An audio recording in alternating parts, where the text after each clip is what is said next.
저희들에게 주시는 하나님의 말씀은 구약성경 예레미야서 33장 3절 한 절의 말씀입니다. 너는 내게 부르짖으라. 내가 내게 응답하게 했고 내가 알지 못하는 크고 은밀한 일을 내게 보이리라. 아멘. 오늘 저희들에게 주시는 말씀은 부르짖어 기도하라, 이런 제목을 붙였습니다. 보통 주보를 토요일 날 이렇게 기록하는 게 아니고요, 수요 예배가 끝난 수요일 저녁이거나 예배 끝난 뒤에 아니면 목요일 날 이제 본문을 이렇게 잡습니다. 그리고 제목을 정합니다. 제목을 정할 때는 부르짖어 기도하라 하는 이 말씀을 열심히 기도해라 이렇게 생각하고 부르짖어 기도해라 이렇게 정했습니다. 그리고 어제 말씀을 준비하면서 제 머리를 제가 꽉꽉 눌렀어요. 참 언제나 돼야 하나님 말씀을 제대로 이해할 목사가 될까 하고 머리를 꾹꾹 눌렀습니다. 오늘은 이해에 대한 말씀을 좀 증거하려고 하는데요. 이제 저희 에르베타를 타고 이제 강아지 데리고 내려오는데 늘상 뵙는 분이 저한테 물어보는 거예요. 아저씨, 강아지가 아저씨하고 말이 통해요? 그러는 거예요. 왜냐하면 이제 강아지들은 엘리베이터 타자마자 다른 사람한테 가서 물진 않아요. 근데 가서 냄새를 맡아요. 킁킁킁킁 하면서. 근데 그거 싫어하죠. 강아지 안 좋아하시는 분들은. 그래서 제가 이제 강아지한테 안 돼, 안 돼. 그러면 가만히 있어요. 누가 보면 말귀를 알아듣는 것처럼 가만히 있어요. 그래서 이제 그분이 저한테 얘기하는 거, 강아지가 아저씨 말을 다 알아듣는 것 같아요. 그래서 제가 좀 우쭐해졌죠. 그래서 그랬어요. 얘가 아마 한 저하고 10마디 정도는 얘기가 되는 것 같아요. 그래서 10마디나 통하세요. 그래서 10마디는 통할 겁니다. 그리고 이제 나왔는데요. 그리고 제가 강아지 보면서 되짚어 봤어요. 강아지가 내 말귀 몇 개나 알지? 딱 한 가지 알아요. 음식 주면서 먹어. 그걸 확실하게 알아요. 나머지는 자기가 처해 있는 상황 때문에 가만히 있어 그럴 때 가만히 안 있으면 야단 맞고, 뛰어 그럴 때 뛰지 않으면 넘어지고, 엎드려 그럴 때 엎드려지지 않으면 자기한테 뭔가가 피해가 오니까 얘네들이 그 말을 할 수 없이 따르는 거지 알고 하는 건 아니더라는 거죠. 꼬리에 꼬리를 물고 생각을 해봅니다. 자녀들하고 말이 잘 통하세요? 아이들하고. 제가 이제 우리 손녀딸하고 이제 소통을 잘 한다고 제 나름대로 늘 생각해요. 그런데 아니더라고요. 우리 손녀딸하고 소통하는 거나 동네 아이들하고 소통하는 거나 거반 똑같아요. 거반 똑같아요. 제가 이제 우리 그 동네에 있는 아이한테 그랬죠. 6학년이에요. 얘 키가 훌쩍 커가지고 어느 사이에 저를 넘어섰어요. 야, 너 공부하느라고 얼마나 힘드니? 그랬더니 걔 대답이 명답. 저 공부 안 해요? 공부하느라고 얼마나 힘드니? 자기 공부 안 한다는 거. 얼마나 머쓱한지요. 여러분, 우리가 살면서 정말 잘 이해하고 지내고 있는가요? 자식하고 부부간에 또 하나님하고 우리가 잘 이해하고 지내고 있는가요? 우리 처가 뜬금없이 저한테 그러는 거예요. 여보, 당신하고 나하고 같이 산 게 40년이야 그러는 거예요. 여기까지 하고 싶었던 얘기는 내가 그래도 꽤 괜찮은 남자지 그 얘기 하고 싶었는데 혼날까 봐 못했죠. 네. 누구랑 같이 지낸다는 것, 이해한다는 것, 이거 참 쉽지 않아요. 아까 제가 제목을 말씀드렸습니다만, 부르짖어 기도하라는 뜻은 큰 소리로 기도하라 그런 뜻이 아니고요. 하나님을 부르라는 겁니다. 하나님을 하나님으로 부르라는 거예요. 아버지를 아버지로 부르듯이 하나님을 하나님으로 부르라는 겁니다. 다른 말로 표현하면 너희는 하나님 아닌 것을 하나님으로 불렀다 하는 거죠. 우리 조카가 파리에서 왔어요. 그래서 그 녀석하고 이제 같이 다른 식구들하고 점심을 먹으면서 이런저런 얘기를 하다가 뭐가 힘들어? 그랬더니 이렇게 얘기를 합니다. 자기 이제 처가 공연을 하는 사람이니까 한국에 왔다가 미국에 갔다가 뭐 이렇게 공연을 계속해서 해야 된대요. 그래서 속으로는 야, 너 여행 그렇게 신나게 다니고 갈 때마다 비즈니스석 해주고 뭐 이러면 좋겠다. 내가 그랬더니 속으로입니다. 그때부터 이제 얘기가 시작되는 거예요. 자기 아기를 데리고 이렇게 비행기를 타고 가는데 이게 보통 일이 아니라는 거예요. 파리에서 여기 올 때 비행기를 타면 애가 우는데 애가 환경이 달라졌으니까 당연히 울겠죠. 우는데 아빠가 아무리 달래도 울음을 안 그친다는 거예요.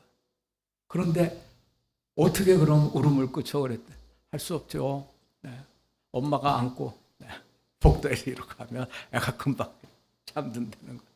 그래서 아빠한테 주면 5분도 안 돼서 또 운다는 거예요. 그러니까 엄마는 그렇게 애를 안고 뭐 20분, 30분 이렇게 달래지를 못하는데 아빠는 한 번 안고 왔다 갔다 한 4, 50분은 거뜬하게 해놨는데 안 되더라는 거예요. 그래서 저 혼자 생각해 봤어요. 그 꼬맹이가 엄마하고 아빠를 어떻게 구분하고 영케 알아서 엄마한테 가면 가만히 있고 아빠한테 오면 울고 어떻게 할까? 어떻게 할까? 그런데 엄마 아빠를 확실하게 아는 것 같아요. 오늘 하나님은 우리들한테 그 말씀을 하시는 거예요. 너희가 하나님을 하나님으로 분명히 알아야 된다. 지금 이스라엘 백성들은요, 이게 발등에 지금 불이 떨어져 있어요. 바벨론이 예루살렘 성을 포위하고 있어요. 금방이라도 이 사람들이 사다리를 해놓고 올라올 것 같은 그런 위기 속에 있는데 이스라엘 백성들은 하나님께 부르짖어 기도하는 것이 아니라 우상에게 부르짖어 기도하더라는 거죠. 이미 이들은 우상을 섬기는데 상당히 많은 진도를 나가서 이제는 숨어서 우상을 섬기는 이 정도가 아니에요. 드러내놓는 정도를 넘어서서 흰놈의 골짜기에서 자기의 애를 불태우는 그와 같은 우상에 중독된 모습의 자리까지 지금 가 있다는 거예요. 여러분 주변에 혹시 점 보시는 분들이 있나요? 점 보러 다니시는 분. 여러분 점을 어느 만큼 보면요, 점에 중독돼요. 그런데 얘기를 들어보면 금방 알아요. 아, 저분 점에 중독돼 있구나. 용케요. 서울 시내 누구 점 잘 본다는 사람 줄줄이 꿰고 있어요. 줄줄이. 그럴 때마다 물어보고 싶어요. 구약성경 순서는 잘 아십니까? 창세기, 출애굽기, 레위기 내려가는 이 순서는 다 외우십니까? 그런데 여러분 놀랍게요, 그렇게 점쟁이를 꿰뚫고 있는 분한테 여기 반짝반짝하는 목걸이가 있고 그 목걸이는 십자가 금목걸이죠. 그리고 놀라운 것은 여쭤보면 어느 교회 집사인 경우가 우리를 당황케 하더라는 거예요. 교회를 안 다니는 거 아니에요, 여러분. 교회 다녀요. 당신의 종교는 뭡니까? 그럼 기독교 딱 쓰죠. 그리고 당신의 직분은 뭡니까? 그러면 집사 이렇게 써요.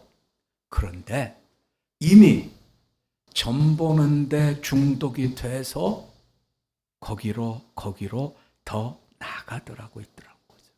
오늘 성경은 바로 그 점을 얘기해 주고 있습니다. 자, 하나님을 이해하기 위해서 하나님 만들어 놓은 형편으로 가보자고요. 지금 말씀드린 대로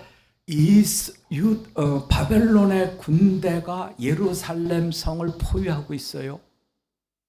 그런데 누가 정말 선지자인지 누가 정말 애국자인지 분별하기가 쉽지 않아요. 왜냐하면 선지자 예레미야는 항복하려는 거예요. 그리고 포로로 잡혀가려는 거예요. 가서 70년을 사는데 집도 짓고 농사도 짓고 결혼도 시키고 이러면서 지내려는 거예요. 더 황당한 것은요, 바벨론의 지도자들을 위해서 기도해줘라, 이렇게 지금 선지자 예레미야는 얘기하고 있어요. 반면에 거짓 선지자들은 이렇게 얘기합니다. 조금만 더 견디십시오. 지금 견딘 것보다 조금만 더 견디십시오. 2년이 지나면, 벌써 1년 넘어됐거든요. 2년이 지나면 잡혀갔던 사람 다 돌아옵니다. 그리고 빼앗긴 성전의 기물도 다 돌아옵니다. 조금만 더 우리 참고 힘내고 기다립시다. 누가 애국자예요, 여러분? 누가 애국자? 이게 정말 분별하기가, 말씀의 상황 속으로 들어가 보면 이거 분별하는 게 영판 만만하지 않다는 거예요. 물론 알아요. 우리가 지금 하나님 앞에 바로 서 있지 못한다는 거 알아요. 하지만 하나님께서 정말 우리를 버리실 건가? 근데 그 부분에 대해서는 하나님은 포기하지 않는다, 하나님은 신실하시다, 이 말씀이 계속 마음속에서 울려가면서 들리고 있기 때문에 에이 설마, 네, 누가 참이고 누가 거짓인지 분별하는 것 만만치 않아요. 거기다가 정말 이상한 상황 하나가 또 생겨요. 선지자 예레미야의 사촌이 지금 예레미야가 잡혀있는 12대 뜰 일로 찾아와서 하는 얘기가, 지금 잡혀서 거기 가면 70년 포로로 산다 그러는데 무슨 얘기를 하냐면, 내가 지금 가지고 있는 밭을 팔려고 합니다. 그러니 이 밭을 사주십시오. 그러면 우리가 상식적으로 아이 여봐, 이 사람아, 내가 하나님한테 말씀을 받았는데 포로로 잡혀간데 70년 있다가 온대. 그러니 무슨 지금 내가 그 땅을 사겠는가, 이렇게 얘기해야 앞뒤가 맞아떨어지죠. 그런데 선지자 예레미야는 뭐라 그러냐면, 그래, 그 땅 내가 사줄게. 그리고 은을 17세겔을 달아서 주고 바룩이라는 사람을 불러서 매매 증서를 쓰게 하고, 그리고 그것을 토기 병에다 넣어 가지고 땅에다 묻어서 잘 보관했다가 나중에 70년이 지나서 돌아올 때가 되면 이걸 개봉해 가지고 사람들에게 우리가 그때 이렇게 돌아올 거라는 말씀을 받았노라고 얘기하려는 겁니다. 정말 만만하지가 않아요. 거기다가 하나님은 오늘 말씀처럼 내게 부르짖어 기도해라. 부르짖어 기도해라. 그래서 우리는 부르짖어 기도한다는 말씀을 자꾸 열심을 다해서 기도해라, 기도해라, 이렇게 생각하는데,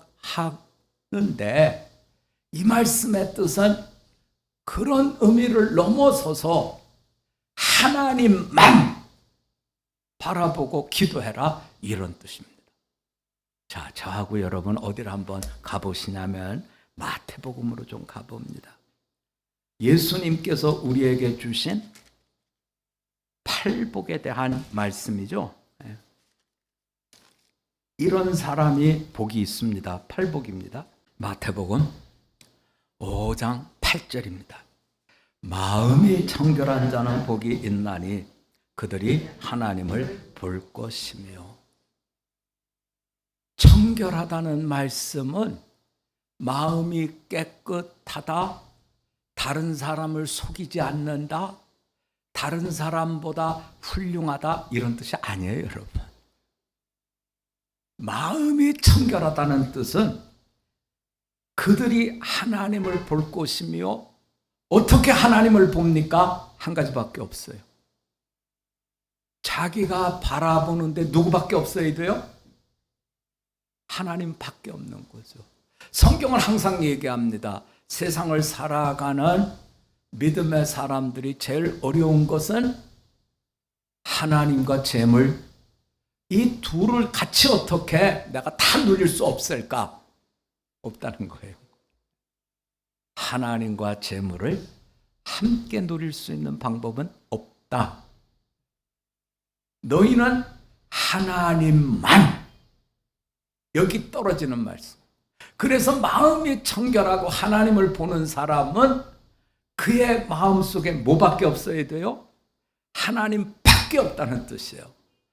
열심히 수고하고 애쓰고 수양하고 노력하고 힘써서 깨끗해지자 이거 갖고는 안 된다는 거죠. 이거 갖고는 안 되는 거예요. 목사가 막 됐을 때, 목사가 막 된 저한테 이제 은퇴를 앞둔 목사님이 들려주신 말씀이에요. 박 목사님, 누가 와서 헌금을 하겠다 그러면 얼른 받으세요. 오늘이 월요일이라서 아유 주일날 예배 때 하세요. 그러지 말라는 거예요. 그래서 처음에 무슨 소리인지 잘 몰랐어요.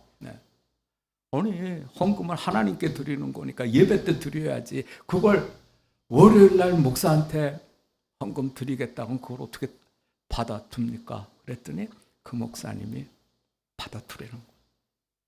세월이 지나니까요. 월요일날 헌금하겠다고 결심하면 토요일날 되면 어떻게 돼요? 토요일날 되면 다 써버린다는 거예요. 다 써버린다. 왜냐하면 필요한 일은 계속 생기는 거죠. 돈을 써야 되는 필요는 계속 생기는데 우리가 참으로 하나님을 향한 마음이 변치 않기를 원한다면 내 마음속에 하나님이 찾아왔을 때 그때 드리라는 거예요. 여러분, 저는 그 말씀을 가만히 이제 혼자 묵상하면서 사람이 세상을 살면서 부부간에 어떻게 끝까지 잘 갈 수 있을까? 잘 갈 수 있을까? 노력해서 잘 못 가요, 여러분. 노력해가지고 끝까지 잘 못 가요. 어떻게 해야 돼요? 하나님의 은혜가 끝까지 가게 해주시는 거예요. 저희 여기 와서 수고해 주시는 집사님이 한번 얘기를 하세요. 목사님, 우리 남편이요 요양병원에 있는데 제가 어제 거기 갔다 왔어요. 아유, 우리 집사님 정말 대단하십니다. 어디예요, 요양? 안산이래, 안산. 그래서 안산까지 가서 요양병원에서 남편 보고 왔다는 거예요. 그래서 제가 내용을 잘 모르니까 그런 거죠. 아유, 집사님 정말 남편을 사랑하는가 봐요. 그랬더니 까르르 웃으시면서 사랑이요? 저도 사랑하면 좋겠어요. 그런데 이렇게 얘기를 하는 거예요. 남편이 결혼해가지고 그 동네에서 이름난 바람둥이였대요. 그래가지고 심지어는 어떤 여자하고 가는 걸 자기가 목격했다는 거. 막 여기서 열불이 터지는데 교회 가서 엎어져서 기도하는데 너무너무 속이 쓰라리고 아프고 당장이라도 이혼해야 되겠다 이제 생각하는데 애들이 눈에 밟히고, 아들이 둘이 있어요. 애들이 눈에 밟히고 어떻게 해야 될 줄 몰라서 교회에서 기도하다가 마음이 편해지지 않아서 어떻게 할 줄을 모르는데, 그때 옆에 있던 기도하시던 분이 그러더라는 거예요. 그렇게 교회에서 기도하면 집중이 안 돼요. 기도원 가세요. 그래서 기도원 가면 될까 하고 기도원에 갔다는 거예요. 하루 지나고 이틀 지나고 3일 지났는데 맹숭. 그러다가 일주일째 되는 날 눈물 콧물 쏟아지면서 은혜를 받았는데 주님이 나를 사랑하시는 걸 마음속에 담게 됐다는 거죠. 그래서 그렇게 팔남봉인 남편을 위해서, 그 영혼을 위해서 기도하다 보니까 그런 남편이 어느 날 탁 꼬꾸라져가지고 이제는 내가 예수를 믿겠다 그러더라는 거예요. 여러분, 사람 안 변해요. 사람 안 변해요. 은혜 받기 전에 안 변해요. 무슨 우리가 노력하면 그런 거 없어요. 여러분, 안 바뀌어요, 사람요. 여러분, 이스라엘 백성 왜 80년 포로 잡혀갔냐는 거 안 바뀌어요. 안 바뀌어요. 자, 오늘 말씀의 하이라이트입니다. 자, 이제 보자고 여러분. 15절입니다. 같이 봅니다. 시작. 그날 그때 내가 다윗에게서 한 공의로운 가져가 나게 하리니 그가 이 땅에 정의와 공의를 실행할 것이라. 우리는 이 말씀을 대하면 다 알아요. 아, 하나님께서 다윗의 가지에서 새로운 가지 예수님을 보내주시는구나. 왜 예수님을 보내셔야만 했을까? 예수님이 오셔야 그 뒤에 스케줄인 성령님이 오시는 거예요. 예수님께서 부활하셨을 때 예수님을 따라다니던 사람들이 묻죠. 이제는 회복의 때입니까? 묻죠. 이제는 내가 한 자리 합니까? 묻죠. 왜냐하면 세상 역사상 부활이라는 건 없었죠. 예수님께서 죽으셨는데 부활하신 이거야말로 요즘 애들 말 맞다나 대박이죠. 네. 얼마나 신나요. 예수님께서 오병이어로 5천 명을 먹였을 때 모였던 사람들은 배부르게 먹고 난 뒤에 예수님을 임금님으로 모시려고 그랬어요. 이분이 임금이 되면 우리는 모든 소원을 이룬다, 이렇게 생각했던 게 오병이어의 사건입니다. 그런데 그것보다 더 엄청난 부활의 사건을 이들이 목격했는데 이제는 그때입니까 하고 물어보는데 예수님은 아니라는 거예요. 내가 너희들에게 원하는 것은 너희가 하나님이 약속하신 것, 이때까지만 해도 성령에 대해서 그저 아는 정도지 사모하는 정도는 아니었다는 거죠. 너희가 하나님의 약속하신 것, 성령을 받아야 된다. 우리가 마음속에 다짐하면 좋을 것 같아요. 우리 한번 같이 해봅시다. 철들려면 은혜 받아야 됩니다. 철들려면 은혜 받아야 돼요. 네. 저는 우리 혜윤이 볼 때마다 늘 감사해요. 저 조그만 녀석이 철이 들었어요. 네. 철이 들었어요. 철이 들었다는 것은 은혜를 받았다는 거예요. 네. 참 힘들게 하는 여러 가지 여건들이 있었는데 제가 그때 물어봤거든요. 혜은이한테. 아유, 너 힘들어서 어떡하니 그래. 아유, 목사님 괜찮아요. 그리고 다 이겨내더라고. 여러분, 은혜가 이기게 해주는 거지 의지가 이기게 해주는 거 아니에요, 여러분. 그 집사님이 저한테 그래요. 기도원에서 은혜 받은 뒤에 남편을 바라보니까 남편이 안 됐더라는 거예요. 세상에 끌려다니고 있는 남편이 안 됐다는 거예요. 그 집사님이 그러는 거예요. 돈은 여집사님이 버는데 돈 쓰는 건 남편이 다 쓴대요. 근데 남편이 잘났대요. 그분 말씀이. 아주 키도 크고 잘났다는 거예요. 그래서 온 동네 여자들이 다 자기 남편 좋아한대요. 그게 너무 싫었는데 은혜 받고 보니까 불쌍하더라는. 그래서 은혜 받은 뒤에 기도하고 기도했더니 마지막에 남편이 요양병원에서 돌아갈 때 자기한테, 그 집사님한테 그러셨다는 거예요. 당신이 나를 구원했어 이러면서 울더라는 거예요. 여러분, 사람은 은혜 받기 전에 안 바뀌어요. 내가 사랑을 많이 퍼줬다고 바뀐다고요? 다 당연하게 여겨요. 다 당연하게 여겨요. 여러분, 그거 누가 증명하냐고요? 애들이 증명하잖아요. 애들이요. 엄마가 암만 수고해봐요. 다 당연하죠. 그런데 은혜 받고 철들면 그게 감사로 바뀌어요. 오늘 말씀은 바로 그겁니다. 새로운 한 가지, 다윗에게서 새로운 왕과 제사장의 한 가지를 내가 너희들한테 주고, 그분이 우리를 성령의 사람으로 이끌어 준다 말씀을 주고 있습니다. 참으로 이 더운 때에 내가 누구의 자식인가를 알고 나의 아버지, 나의 주님에게 부르짖어 기도할 수 있는, 세상을 따라가는 것이 아니라 생명의 구주를 따라갈 수 있는 이 여름을 지내실 수 있기를 주님의 이름으로 부탁드립니다. 우리 한번 같이 기도드리겠습니다.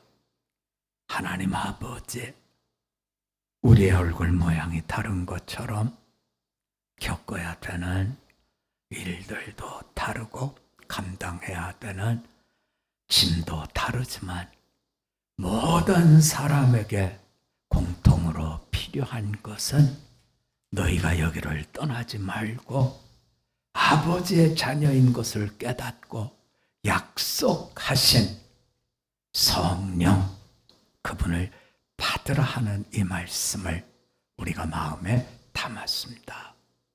부르짖어 기도하라. 내가 누구의 자녀인가를 깨닫고 부르짖어 기도하여 은혜 충만한 가운데 생명길의 디딤돌이 되도록 함께하여 주시옵소서. 감사드리며 예수님 이름으로 기도드립니다. 아멘.